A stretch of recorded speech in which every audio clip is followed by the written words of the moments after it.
ഫാമിലിയും ഈ പറയുന്നത് പോലെയാണ്. നമ്മൾ ഇത് ലാസ്റ്റായിട്ട് നമ്മൾ വെക്കേണ്ട സാധനമല്ലല്ലോ. നമ്മൾ അതിനൊരു പ്രയോറിറ്റി കൊടുത്ത് തന്നെയല്ലേ പോകണ്ടേ. നമ്മൾ വിചാരിക്കുന്നു അയ്യോ വർക്ക് എല്ലാം കഴിഞ്ഞിട്ട് ഫാമിലിക്ക് ടൈം എന്ന് പറയുന്നതിലാണല്ലോ പ്രശ്നം. അത് സത്യം പറഞ്ഞാൽ നമുക്ക് അങ്ങനെയല്ല. ഇതിന് രണ്ടിനും ബാലൻസ് എന്നുള്ളതിനേക്കാളും ഇതിന്റെ പ്രയോറിറ്റി ഏതാണെന്ന് നമ്മൾ തീരുമാനിക്കുകയാണ് വേണ്ടത്. അപ്പം ആബ്സല്യൂട്ട്ലി ഞാൻ പറയണമെന്ന് വെച്ച് കഴിഞ്ഞാൽ നമ്മുടെ ജോലിയുടെ കാര്യത്തിൽ ഞാൻ എന്താ പറയുക, നമ്മൾ we are a little bit more. ഇപ്പം ഇതിനിടയ്ക്ക് കാര്യം പറയുകയാണെങ്കിൽ നമുക്ക് കുറച്ചുകൂടി ഒരു പ്രിവിലേജ് ഉള്ളത് നമ്മൾ ഇഷ്ടമുള്ള ക്രിയേറ്റീവ് മേഖലയിലാണ് ജോലി ചെയ്യുന്നത്.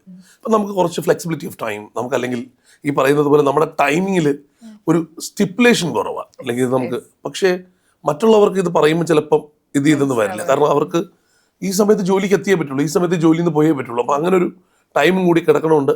അത് മാറ്റി വെച്ചിട്ട് വേണം ചെയ്യാമെന്ന് പറയും. പക്ഷെ ഞാൻ പറയണ വെച്ചാൽ യു ഗിവ് യുവർ പ്രയോറിറ്റി. നമ്മളെ ആ സ്ഥലത്ത് നിന്ന് റീപ്ലേസ് ചെയ്യാൻ സത്യം പറഞ്ഞാൽ നാളെ ഒരു ദിവസം മതിയാവും.